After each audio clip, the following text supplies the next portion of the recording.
diterima oleh Pak Gunatwa tadi itu melaporkan komisioner KPU baik di Solo, Jakarta maupun pusat ya, itu ke kepolisian. Kemudian menyidik. Nah, disinilah penyidikan dugaan ijazah palsu mulai kepolisian, kemudian menerbitkan laporan polisi, ya kemudian menerbitkan surat perintah dimulai penyidikan, kemudian melengkapi dengan administrasi penyidikan, sampai akhirnya juga menggunakan pemeriksaan laboratorium kriminalistik atau laboratorium forensik di situ. Jadi awal dari pembuktian ijazah yang diduga palsu tadi adalah dengan laporan yang harus dilakukan, melaporkan komisioner KPU tadi ke Kepolisian Negara Republik Indonesia dengan barang bukti adalah ijazah yang dilegalisir oleh KPU, dinyatakan dari KPU sebagai bukti utama nanti. Saya mendengar sendiri dari Ring 1 Istana yang membantu Presiden Jokowi sampai sekarang. Ya, mereka ini nggak mungkin saya buka ya, Bro Firman ya. Mereka sampai bilang gini, mereka khawatir presiden pertama di Indonesia ini yang masuk penjara itu adalah Presiden Joko Widodo. Saya mendengar ada konsensus tidak tertulis di negara ini bahwa seolah-olah presiden dan wakil presiden itu kebal hukum. Padahal kalau kita lihat konstitusi kan jelas, tidak ada satu orang pun yang kebal hukum di negara ini. Semua warga negara, baik presiden, baik siapapun provinsi di paling bawah, itu bersamaan kemudian dalam hukum dan pemerintahan gitu. Nah, ini Bapak Jokowi hadir memenuhi jadwal pemeriksaan dari penyidik. Jadi kalau kita lihat tadi Bapak memasuki bersama dengan tim, kami juga mendampingi, dan dalam hal ini Bapak juga membawa dokumen-dokumen yang nanti akan diserahkan, akan disampaikan kepada penyidik, dan tergantung penyidik nanti apakah akan menggunakan dan atau melakukan penyitaan. Jadi tentu Bapak secara konsisten terus akan mengikuti proses hukum, akan menghargai semua proses yang terjadi, dan hari ini dapat kita lihat penjadwalan Bapak untuk meminta keterangan dilakukan di Polres Solo. Saya rasa demikian. Ada pertanyaan?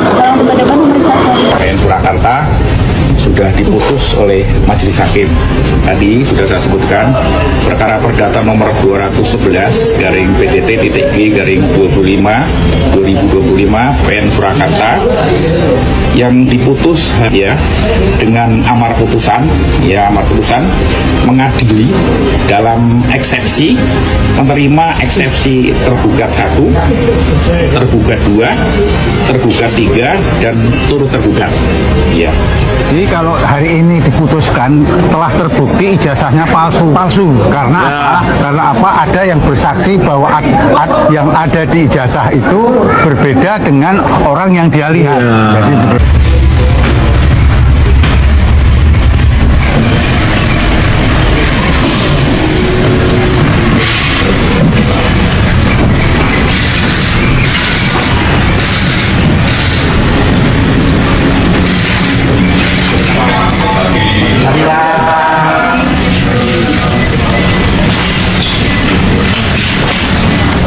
Jokowi akhirnya diperiksa soal ijazah.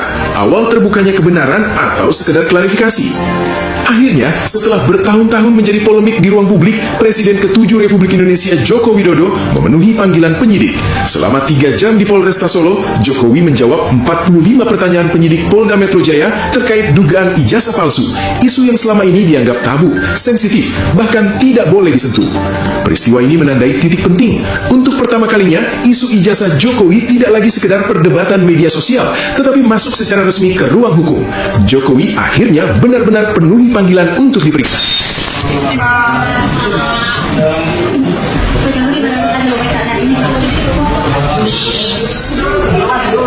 Ya, dari pemeriksaan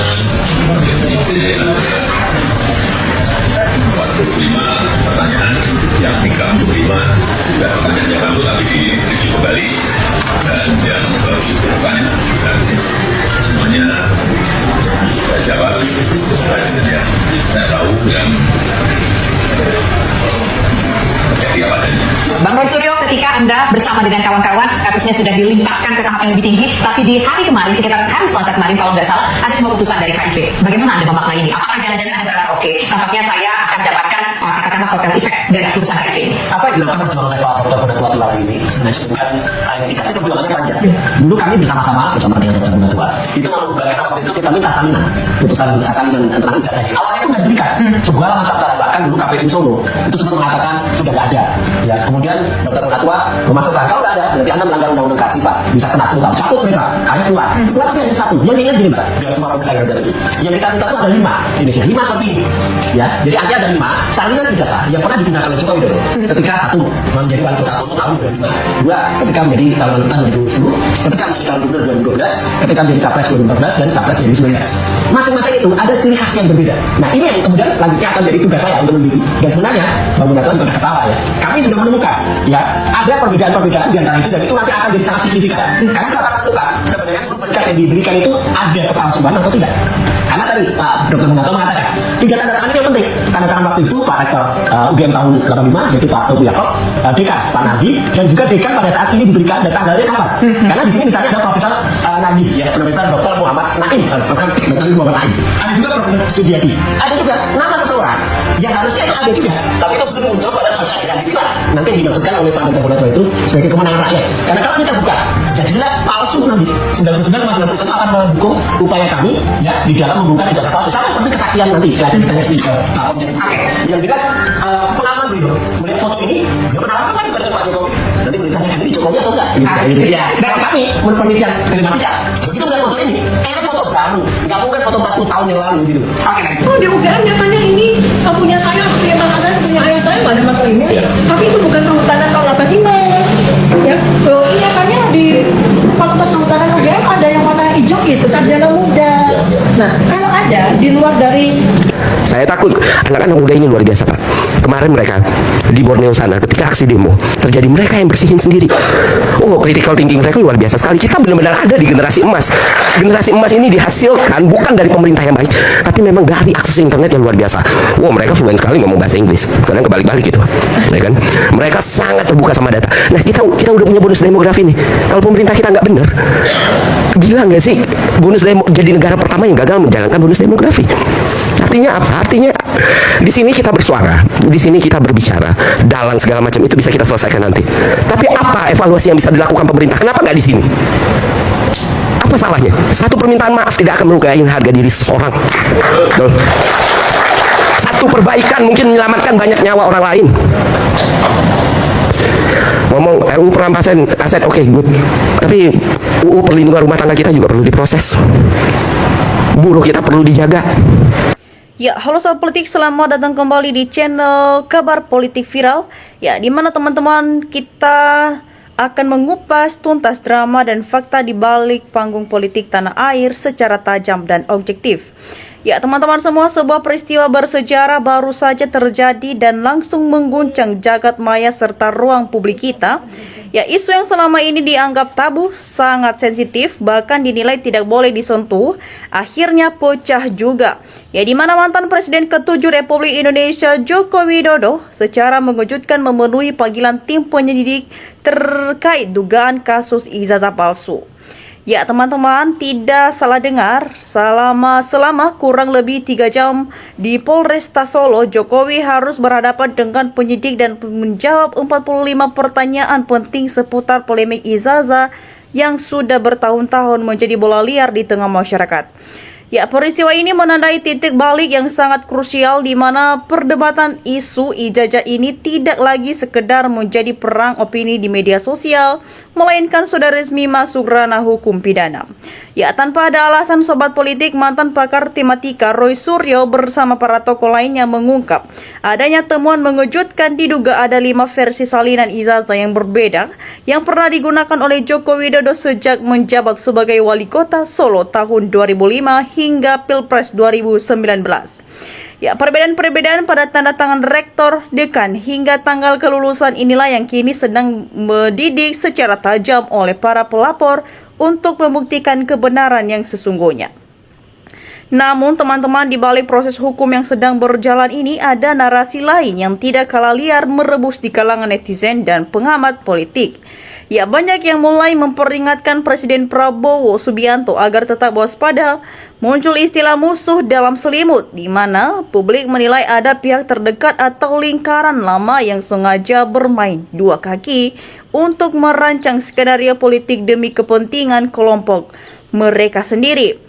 Ya, teman-teman semua, kita hari ini sudah semakin cerdas, di mana mereka tidak bisa lagi dibodoh-bodohi secara selamam atau seperti era 90-an, gelombang kritik, diskusi, data secara terbuka di internet hingga aksi-aksi di lapangan membuktikan bahwa masyarakat kita menginginkan transparansi penuh.